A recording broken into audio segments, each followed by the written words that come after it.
I thought my high school graduation would be the day my family finally chose me. The outfit was laid out, a small celebration planned. For once, it was my moment. Then my brother came home, raging he'd wrecked a boat at the harbor. Everything stopped. Plans vanished. I stood alone in our wooden house, staring at what would never be used, and asked myself a question that changed everything. Did I ever matter here? Our house sat close enough to the harbor that everything inside smelled faintly of oil and salt. You could hear the foghorns at night. You could hear engines starting before sunrise. Nothing about our place felt quiet, except the way things went unsaid. Money was always tight. Not in a dramatic way, just constant. The kind where the fridge was never empty, but it was never full either. The kind where every repair was a problem and every plan depended on whether something else broke first. Ryan was the center of all of that. His schedule came first. His moods came first. If a job at the workshop went wrong, the whole house adjusted around it. When he was stressed, dinner got quiet. When he was angry, everyone tiptoed. When he failed, we all carried it. My parents called it being supportive. They said he had pressure. They said he felt things deeply. So we learned the routine. If Ryan had a bad day, plans were flexible. If Ryan was upset, conversations stopped. If Ryan raised his voice, everyone else lowered theirs. No one ever sat us down and explained the rules. They didn't have to. You learn them by watching what gets rewarded and what gets ignored. I learned mine early. I walked myself to school most mornings. I filled out my own forms.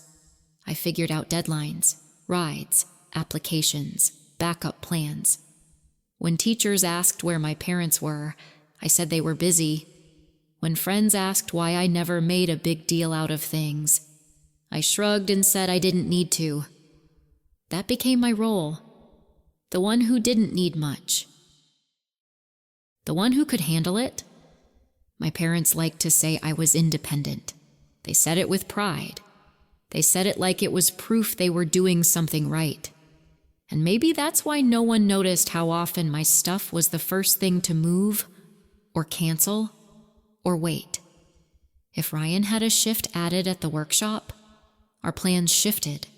If he was exhausted, my news could wait. If he messed up, we all made room for it. That was the rule, the unspoken one. Whoever was louder mattered more. Whoever caused more disruption got more attention. Keeping the peace didn't mean solving the problem. It meant making sure Ryan didn't explode, and peace always came at a cost. Usually mine. I didn't argue. I didn't push. I learned how to swallow disappointment before it showed on my face. It worked. In a way, things stayed calm. The house stayed functional. But calm came from one direction only. If I was tired, I rested quietly. If I was hurt, I dealt with it later. If I was excited, I waited for a better moment. There was always a better moment. It just never arrived. That's why the graduation mattered more than I admitted. It wasn't about a party. It was about a pause. One day where the house didn't revolve around fixing something Ryan broke. One day where no one asked me to be flexible. One day where I thought the rule might not apply. I didn't expect speeches or applause. I just expected it to stay on the calendar. And maybe that was naive, because in our house, things didn't get canceled randomly. They got canceled when Ryan needed the space, and when the call came in from the harbor, and his voice filled the house again, angry and sharp. I felt that familiar shift happen. The air changed.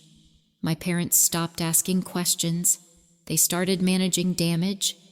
I watched it like I always did, from the edge, and standing there, listening to plans unravel in real time. One thought kept looping in my head. How did a single mistake at the harbor erase something I'd spent years working toward? And if this could disappear so easily, what else about me had already been quietly erased? People liked to tell me I was independent. They said it like it was a compliment, like it explained everything. At dinner, conversations moved in one direction. Ryan's day, Ryan's shift at the workshop, Ryan's problems, Ryan's plans, Ryan's stress. If I tried to talk about school, it usually waited. Hold on, someone would say, let your brother finish. So I learned when to stop mid-sentence. I learned how to smile and nod and push my plate back when the conversation never came back around. My plans were always flexible. College forms could wait. Deadlines could be figured out later. There was always something more urgent happening with Ryan. If he needed a ride, I adjusted. If he needed quiet, I disappeared. If he was overwhelmed, my excitement suddenly felt inappropriate. No one ever told me my feelings didn't matter. They didn't have to. They just kept responding like they didn't. When I was younger, I thought that was just how families worked. Someone always needed more. Someone always took up more space. And somehow, that someone was never me. I filled out my own applications at the kitchen table while everyone else watched TV. I figured out transcripts and deadlines on my phone between classes. When letters came in the mail, I opened them alone. Not because I wanted to, because it didn't feel worth interrupting anyone. My parents would notice eventually. They always did. Just later. They liked to say I was easy, that I didn't ask for much, that I could handle things on my own. You've always been so strong, my mom would say. You don't need the same kind of help. At first, I believed her. I thought being strong was something I'd earned, but strength started to feel less like a medal and more like a label. A way to explain why no one reached for me anymore. If I struggled, it surprised people. If I was tired, it confused them. If I needed support, it felt like I was breaking character. There was an expectation attached to that word. Independent meant quiet. Independent meant patient. Independent meant not making things harder for anyone else. And the longer I lived up to it, the more it was used against me. When Ryan messed up, everyone rushed in. Questions were asked. Solutions were offered. When I messed up, I fixed it. Quietly. Alone. No one worried about me falling apart because I never let them see the cracks. And after a while, they stopped looking for them. That's the part no one warns you about. How being capable slowly teaches people they don't have to show up. It wasn't one big moment. It was 1,000 small ones. A dinner where my news waited too long. A form signed late. A promise followed by we'll figure it out later. Later became a habit. And then later became normal. I told myself I didn't mind. That it was easier this way. That at least someone in the house had it together. But every time someone praised me for handling things so well, something in me tightened. Because what they were really saying was, you'll be fine without us. The graduation was supposed to be different. Not because it was a big deal, but because it was visible. A date on the calendar, a reason to pause, a moment that couldn't be pushed aside without someone noticing. I thought that maybe just this once. The label wouldn't apply. That being independent wouldn't mean being invisible. I didn't need a speech. I didn't need attention. I just needed it to stay mine. And when it disappeared without discussion, without hesitation, without anyone checking how I felt, the pattern finally clicked into place. Independence hadn't made me stronger. It had made it easier for everyone else to let go. That was the moment I understood something I hadn't had words for before. Being called independent wasn't proof that I didn't need support. It was proof that people had stopped offering it. And once I saw that, I couldn't unsee it. I wondered how many times I'd been praised for something that was actually costing me. How many times I'd swallow disappointment just to keep things running smoothly. And I wondered something else, too. If this was what being the strong one really meant, what would happen the first time I stopped being quiet about it? I kept telling myself I was fine. That was my reflex. If something went wrong, I said I was fine. If plans changed, I said it was fine. If something I cared about disappeared, I told myself I didn't need it anyway. I'd been doing that for years. So when the graduation was canceled, my first reaction wasn't anger. It wasn't even shock. It was that familiar sentence in my head. It's okay. I can handle it. I stood there while my parents moved around the house, already shifting into problem-solving mode. Not for me. For Ryan. They talked quietly. They checked their phones. They discussed what needed to be fixed first.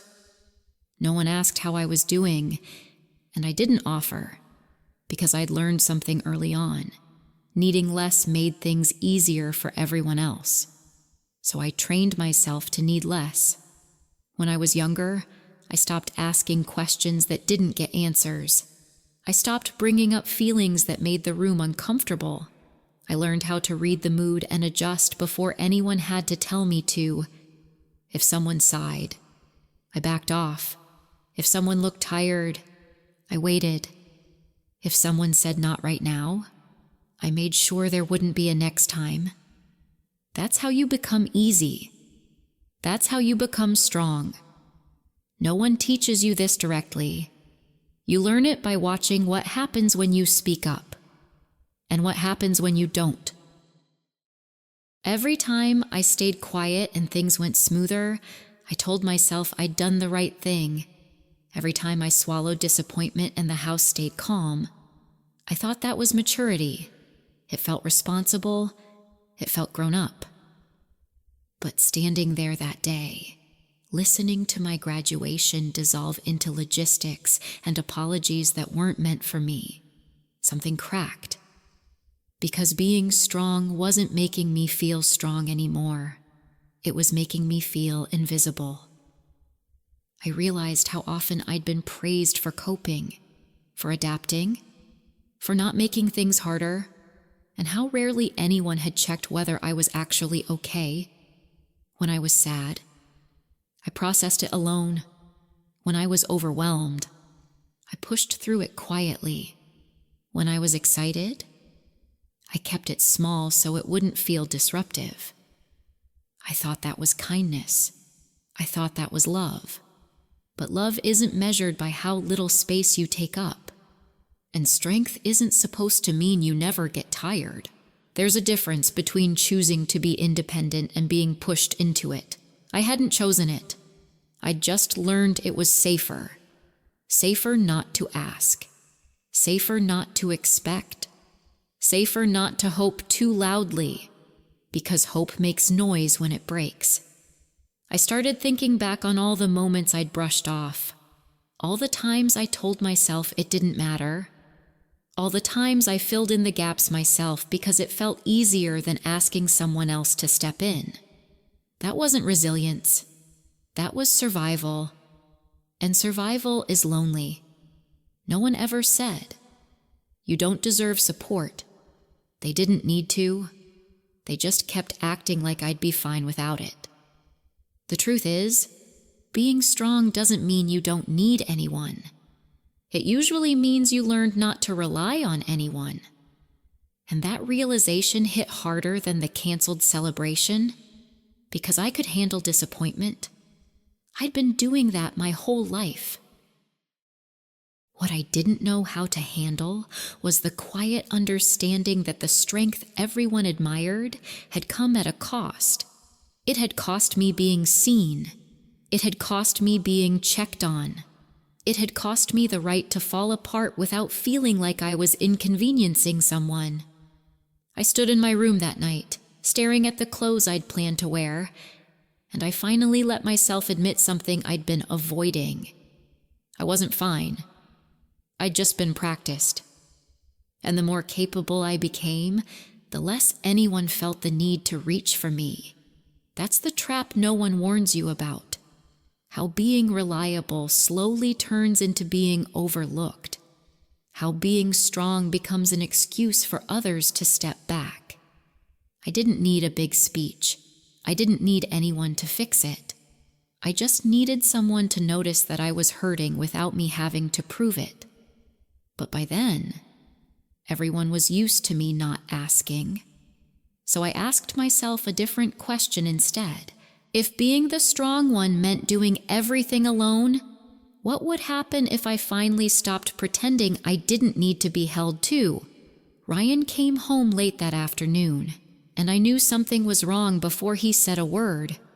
The door didn't just close, it slammed. Hard enough that the picture frame by the hallway tilted. He didn't look at me.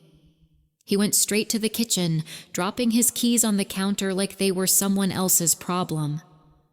The boat at the harbor was damaged, not ruined, just damaged enough to cost money we didn't have. He started talking fast, too fast, blaming the weather, blaming the dock, blaming the guy who was supposed to help him. No one interrupted him. My parents stood there listening like this was an emergency briefing. They didn't ask what happened step by step. They didn't ask who was responsible. They asked how bad it was, how much it would cost, how quickly it needed to be handled. Ryan paced the room, running his hands through his hair. He said it wasn't fair. He said everyone was always on his case. He said he couldn't catch a break. And then he said it. If I'm dealing with this, nobody else should be celebrating anything right now. He didn't say my name. He didn't have to. The room went quiet in that familiar way, the kind of quiet that means a decision has already been made. My mom reached for her phone, not to talk to me, to start canceling things. I watched her type. Apologies, excuses. Something came up. We'll do it another time. She didn't look at me while she did it. My dad stood by the sink, arms crossed, staring at the floor like this was temporary, like it would all blow over if nobody pushed back. No one asked what I wanted. No one asked if this mattered to me. They were already managing the fallout, just not mine. Ryan kept talking about how stressed he was, about how much pressure he was under, about how this was just one more thing going wrong. Every sentence circled back to him. I stood there, holding the edge of the counter, feeling that familiar pull to disappear, to make it easier, to not add another problem to the list. So I didn't argue. I didn't raise my voice. I didn't say, "This is important to me."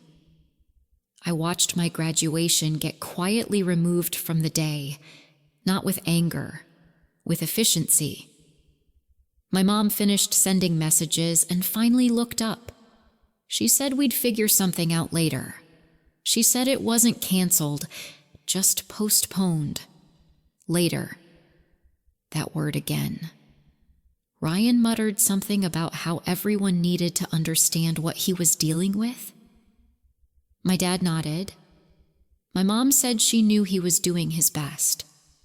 No one said anything to me. That's when I realized something that had been sitting just out of reach for years. This wasn't about the boat. The boat was just the excuse. The real decision had already been made the moment Ryan walked through the door angry. They chose him without thinking about it, the way they always did. Not because he was right, not because I was wrong, but because choosing him was automatic. I went to my room and started putting things away, not dramatically, not fast. I folded clothes that didn't need folding. I lined up shoes that were already straight. It was something to do with my hands while everything else settled. From the other room, I could hear my parents talking in low voices. Numbers, schedules, who to call next. I didn't hear my name once. That hurt more than the cancellation, because it made something very clear.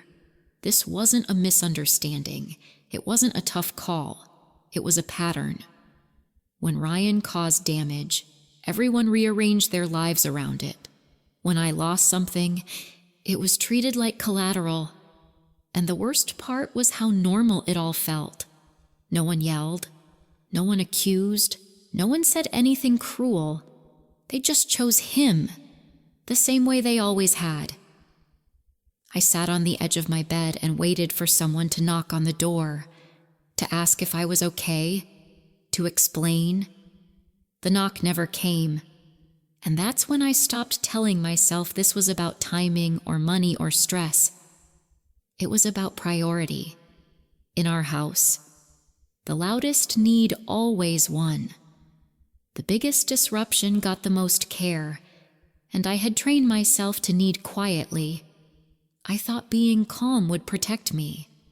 I thought being understanding would earn me consideration. Instead, it made me easy to overlook. I asked myself a question I'd never let myself ask before.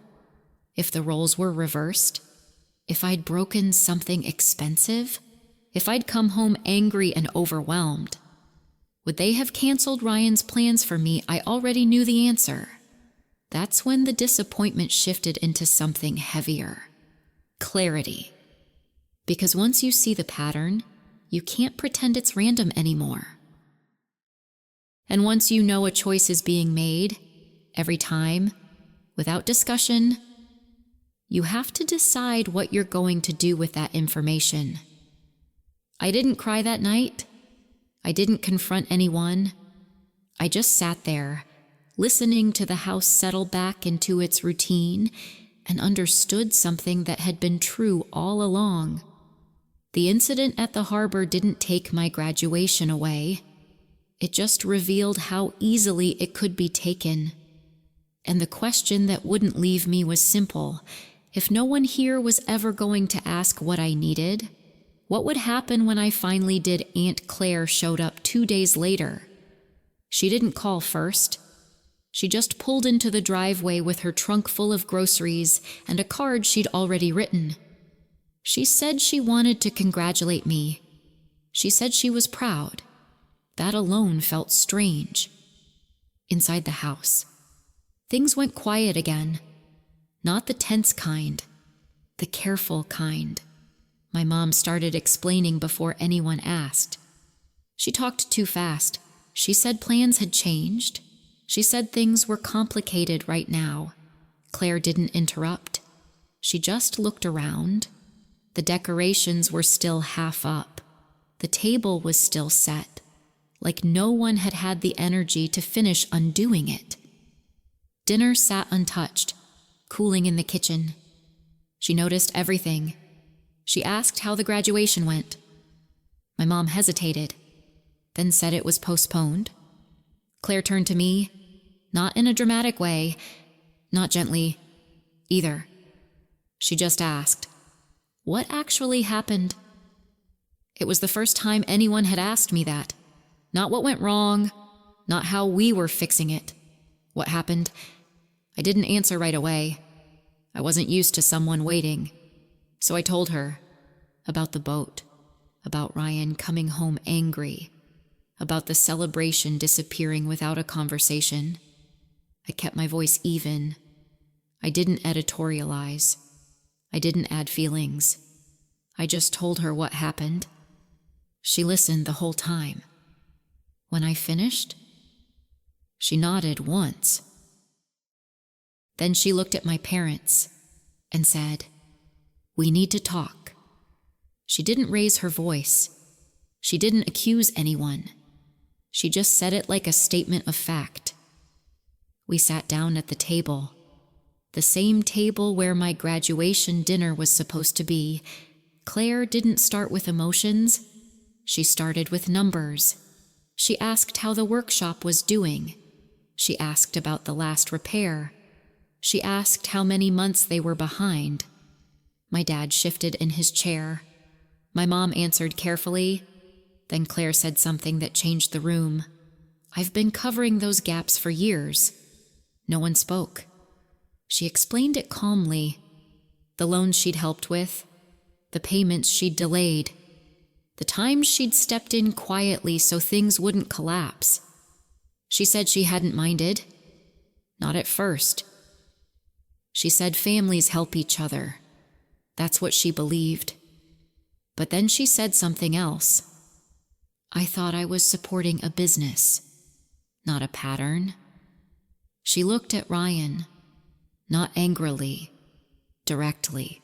She said the workshop had survived because someone was always absorbing the consequences, and so had he. She said it wasn't sustainable for the business or for the people inside it. My parents tried to explain. They said Ryan had pressure. They said it wasn't that simple.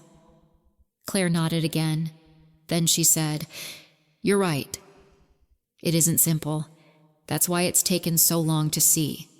She turned back to me. She said, "Do you know why I came up without calling?" I shook my head. She said she wanted to see who was being asked to bend and who wasn't. No one interrupted her this time. She said she'd watched families do this before, build stability on one person's flexibility. Call it love. Call it support. She said it always worked, until it didn't. She said she wasn't going to keep funding a system that only functioned when one person stayed quiet. That part landed hard, not because of the money, but because someone finally named what was happening. She wasn't taking sides. She was drawing a line. She said she would still help if there was accountability, if there were boundaries, if responsibility stopped flowing in one direction. But she wasn't going to keep things afloat at the cost of a kid who kept losing things she'd earned. My mom started crying then, not loudly, just enough to make the room uncomfortable. My dad stared at his hands. Ryan scoffed and said this was being blown out of proportion. He said it was just one event. Claire didn't argue. She said, "One event doesn't explain this. Years do." That was when I felt it. Not relief, not anger, something steadier. For the first time, the story didn't revolve around my reaction. It revolved around the facts.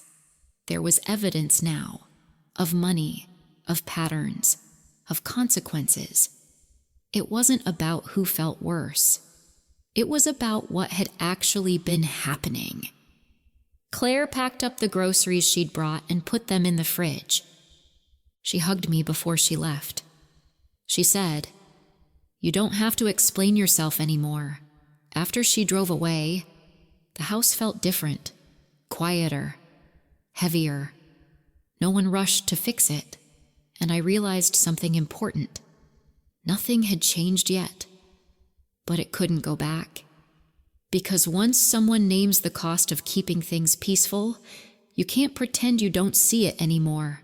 And for the first time, the consequences weren't mine alone to carry. After Aunt Claire left, Ryan didn't calm down. He got sharper. It was like something had been taken from him. Not money, not support, authority. He started talking about how unfair it was, how everyone was turning on him, how this was being blown out of proportion. He said Claire had always favored me. He said I'd twisted the story. He said none of this would have happened if I hadn't made such a big deal out of one canceled event. I noticed something then. He never talked about the boat. He never talked about the damage. He talked about what he'd lost. My parents listened the way they always had. Quietly, carefully. My mom kept saying she understood how overwhelmed he was. My dad kept saying now wasn't the time to fight. No one corrected him. No one said, "You still broke something." No one said, "This isn't about her." They focused on soothing him. Again, that's when it started to click for me. Ryan wasn't born believing the world should bend around him. He learned it. Every time he blew up and everyone else went quiet, he learned something worked. Every time plans changed to accommodate his mood, he learned consequences were optional. Every time someone else lost something so he could stay regulated, he learned his emotions came first. Not because he was evil, because the system taught him that was how survival worked. I thought back to all the times he'd exploded, slamming doors, raising his voice, walking out mid-conversation, and what happened after. People rushed to fix things, to explain him, to shield him. When I stayed calm, nothing happened. When I adapted, nothing changed. When I swallowed things, the house stayed functional. So the lesson was clear. Disruption gets attention. Compliance gets ignored. Ryan didn't need to reflect because reflection was never required of him. He didn't need to grow because someone always stepped in before the cost reached him. That wasn't his personal flaw. That was training. I could see it now in the way he talked. How responsibility always sat just outside his sentences. It wasn't my fault. They're overreacting. She didn't have to take it so seriously. There was always a buffer, always someone else absorbing the impact. And I realized something uncomfortable. If I kept blaming him alone, I was missing the bigger picture. Because he didn't create this dynamic by himself. He was protected inside it. My parents weren't cruel. They weren't monsters. They were afraid.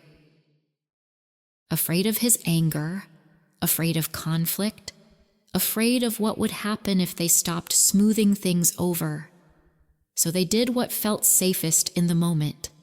They redirected, they compensated, they reassured, and every time they did that, the system reset. Ryan learned that pushing harder worked. I learned that shrinking kept the peace. That's how families accidentally teach roles. No meetings, no speeches, just repetition. When Claire called it out, it didn't just threaten the finances, it threatened the entire structure. Because once consequences are visible, denial stops working. Ryan wasn't just losing money, he was losing immunity. And that's why he was angry. People don't usually rage when they're guilty. They rage when the rules change. I watched my parents struggle with that shift. They wanted to fix things, but the old tools weren't working anymore. Reassurance didn't calm him. Silence didn't smooth it over. Asking me to be patient didn't resolve anything, because the system they'd built required one thing to function: someone who would keep absorbing the cost. And for the first time, that person wasn't stepping in. That's when I understood something I wish I'd learned earlier. Parents don't raise one child in isolation. They raise a system. They teach one kid what happens when you explode. They teach another what happens when you endure. And those lessons stick. Ryan didn't know how to self-regulate because he never had to. I didn't know how to ask for support because it was never rewarded. Neither of us chose that consciously. We were shaped by what worked. That realization didn't make me feel generous. It made me feel clear, because clarity changes where you place responsibility. I stopped asking myself why Ryan was like this.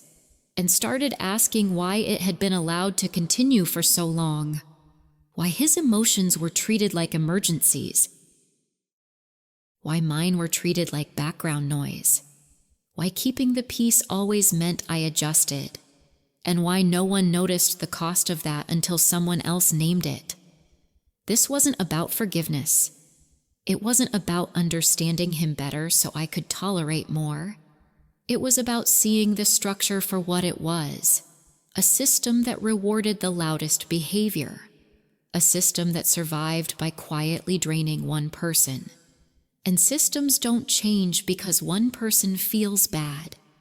They change when the incentives do. Ryan could only act the way he did because the system made space for it. And my parents could only avoid accountability because I made it easy.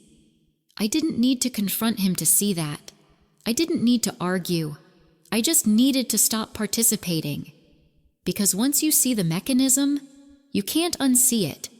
And once you stop absorbing the damage, the system has to face its own consequences. That's when things really start to change. Ryan found me a week later. I was sitting inside the community library in a coastal town in Oregon, one of those quiet places where the windows face the water and nobody asks why you're there so long. I'd been using the Wi-Fi to fill out enrollment forms, trying to focus on anything that wasn't my family. I didn't hear him at first. I felt him. The way the air shifts when someone stands too close. He said my name like it was already an argument. I looked up and saw him by the entrance, jaw tight, shoulders high, like he'd been carrying this moment with him for days. He didn't ask if I was busy. He didn't ask if we could talk. He said we needed to fix this. He said Aunt Claire was overreacting. He said our parents were panicking. He said I had to come home and straighten things out, not ask, tell.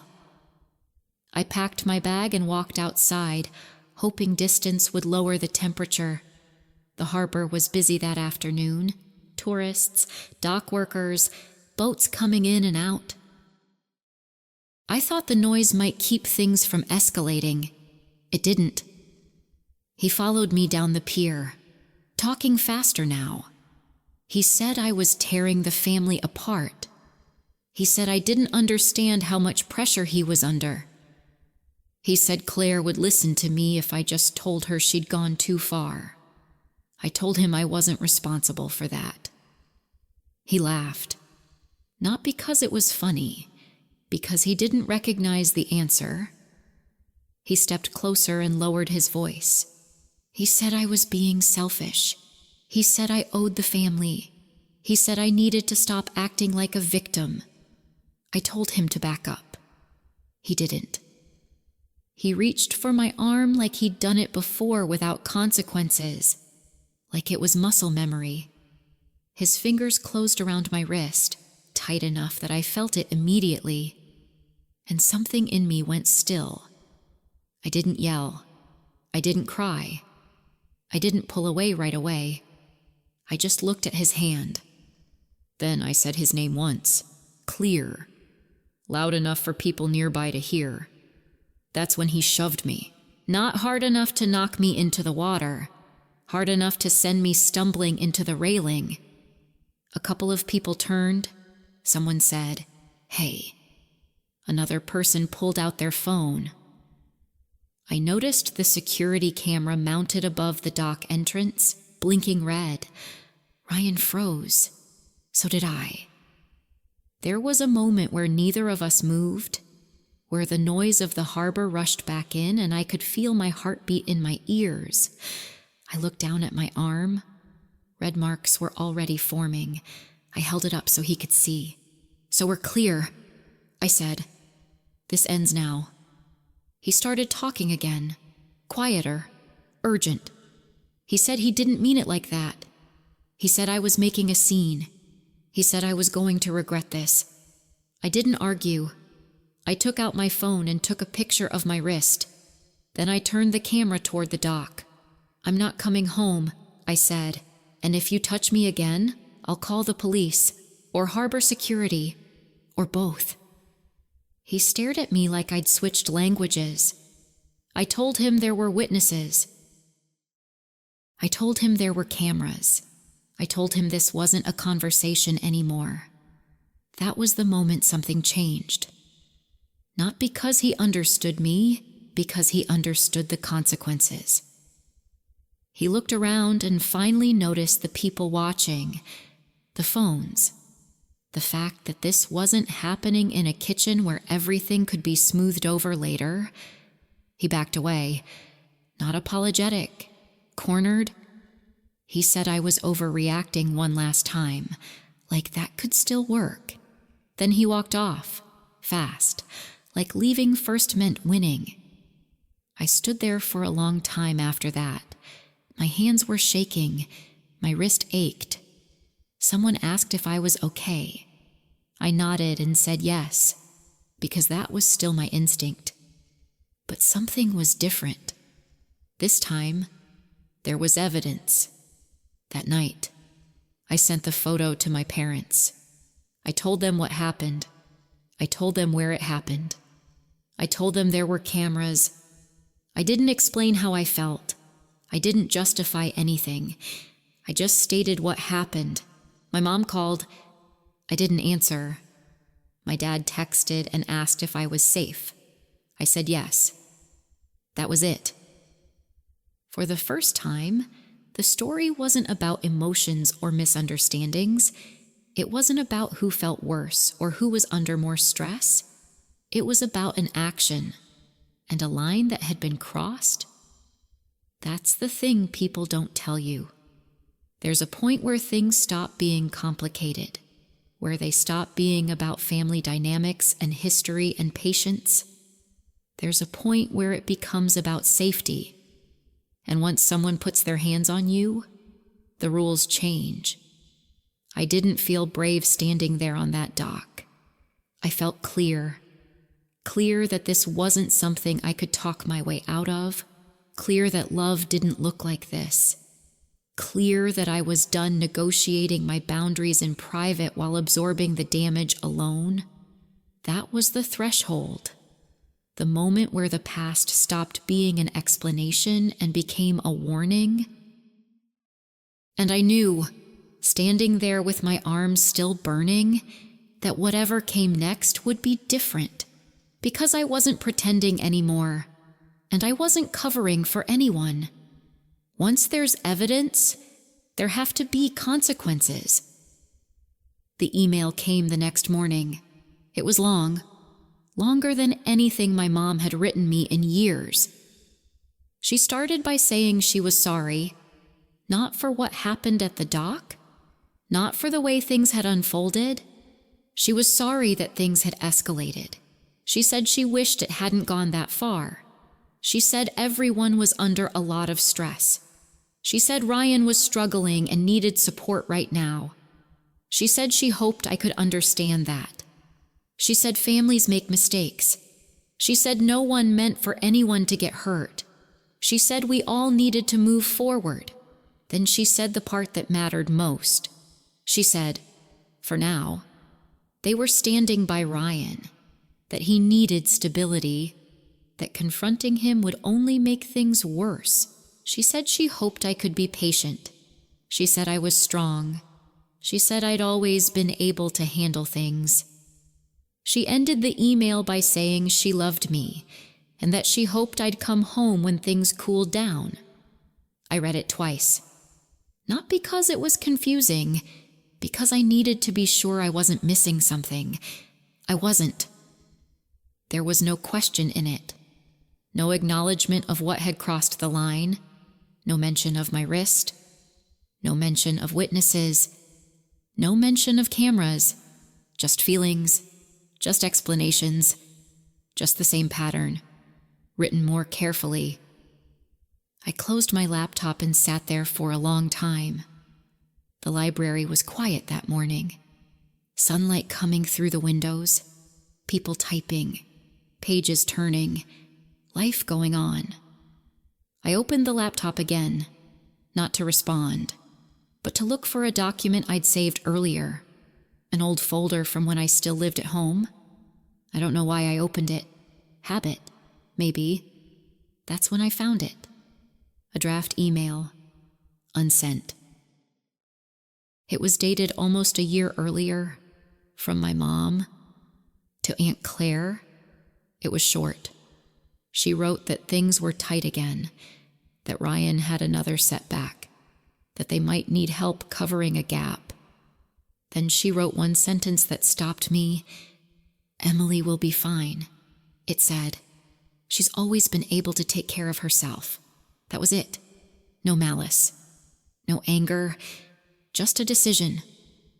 I stared at that line for a long time because suddenly everything made sense. Not in a dramatic way, in a quiet, irreversible one. This wasn't about misunderstandings. It wasn't about stress. It wasn't about one bad moment. It was a system. A system that worked because one person was expected to absorb the cost. A system that stayed functional because someone was always fine. That email wasn't cruel. That's what made it worse. It was practical, efficient, assured. I thought about all the conversations we'd had over the years, all the times I'd tried to explain how things felt, all the times I'd said I was hurt or tired or overwhelmed. None of it had changed anything, because feelings don't create consequences. Evidence does.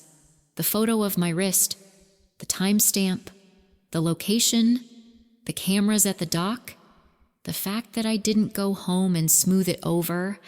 For the first time, there was a record. Something that couldn't be explained away as sensitivity or exaggeration. Something that didn't depend on whether someone believed me. And I understood something then that I hadn't before. You can explain pain forever and still be ignored. You can be honest and calm and reasonable and still be dismissed. Because systems don't change when people feel bad. They change when the cost shows up somewhere it can't be avoided. I didn't reply to my mom's email that day, or the next. Not because I was trying to punish anyone, but because there was nothing left to explain. They had the facts. They had the timeline. They had the evidence. If that wasn't enough, nothing I said would be. That was the moment I stopped negotiating my worth through words. I stopped asking myself how to say it better, how to sound calmer, how to make it easier for them to hear. Because I finally understood that being heard wasn't the problem. Being believed wasn't either. The problem was that believing me required change, and change was inconvenient. So they chose what they'd always chosen, the path that asked the least of them. I closed the folder and shut my laptop. Outside, the water moved the way it always did, unbothered, unaware. I didn't feel angry in that moment. I felt steady. Because once you see the structure, you stop personalizing the outcome. This wasn't about love. It was about responsibility. And responsibility only shows up when someone stops carrying it for everyone else. I didn't need them to admit they were wrong. I didn't need an apology that finally sounded right. I just needed to step out of the role that made all of this possible. That's the thing no one tells you. Truth doesn't matter because it's spoken. It matters when it changes what happens next. And the only truth that had ever done that in my family was the one that came with evidence. I didn't leave all at once. There wasn't a dramatic exit or a final argument that wrapped everything up neatly.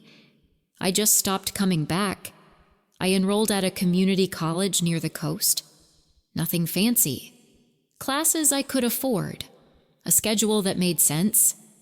I picked up shifts at a small shop near the water. Some days it sold marine supplies. Other days used books and postcards depending on the season. The owner remembered my name. She asked how classes were going. She trusted me with the register. That felt new. There were adults around me who didn't need me to be quiet to feel comfortable. People who didn't confuse my calm with consent. People who showed up without me having to prove I deserved it. At night, I studied at a desk that was actually mine. I paid my own bills. I made small plans and watched them stay put. Meanwhile, things at home didn't magically improve. Without someone smoothing things over, the workshop struggled. Bills stacked up faster. Relatives started asking questions that couldn't be redirected. Ryan didn't suddenly change, but the world stopped rearranging itself for him. And that's the part people misunderstand. Walking away wasn't punishment. It wasn't revenge. It was subtraction. When I stopped absorbing the impact, the system had to carry its own weight. If you're watching this and thinking, that's not an option for me, I understand that too. Not everyone can leave, not right away, not safely, not financially. So if you're still inside it, here's where you start. Not with confrontation, not with speeches, not with explaining yourself better. You start by observing behavior. Write things down if you need to. Who gets protected when something goes wrong? Who adjusts? Who gets consequences? Who gets comfort? Patterns tell the truth faster than words ever will. Next, you stop volunteering your silence. That doesn't mean picking fights. It means not rushing to smooth things over, not filling gaps that aren't yours to fill, not apologizing for needs you haven't even stated yet. If plans change and no one asks how you feel, notice that. If you're praised for being easy right after something is taken from you, notice that too. Clarity comes before courage. Then you start setting boundaries that don't require permission. You don't need to convince anyone they're fair. You don't need agreement. A boundary can sound like, I'm not available for that, or I won't cover for this anymore, or simply, no, and yes. Things might get worse at first. Systems push back when they're challenged. People get louder when old rules stop working. That doesn't mean you're wrong. It means the structure depended on you staying quiet. If safety is a concern, document everything. Dates, messages, photos, witnesses. You don't have to share it right away. You just need it to exist. Because feelings can be dismissed. Evidence can't. And finally, give yourself permission to believe what you're seeing. Not what you're told. Not what you hope is true. What's happening? You don't need a perfect explanation to justify protecting yourself. You don't need to wait until it's bad enough. If something costs you peace, safety, or your sense of reality, that cost matters. I didn't rebuild my life because I was strong. I rebuilt it because I stopped pretending I didn't need support. And the truth is, nothing healed overnight. But every small choice that stayed mine added up. If you're still there, start small. Start quiet. Start honest. Pay attention. Set one boundary. Record one truth. You don't have to leave today, but you can stop disappearing. If this story helped you feel seen, please like the video, share it with someone who might need it, and subscribe to the channel for more stories like this.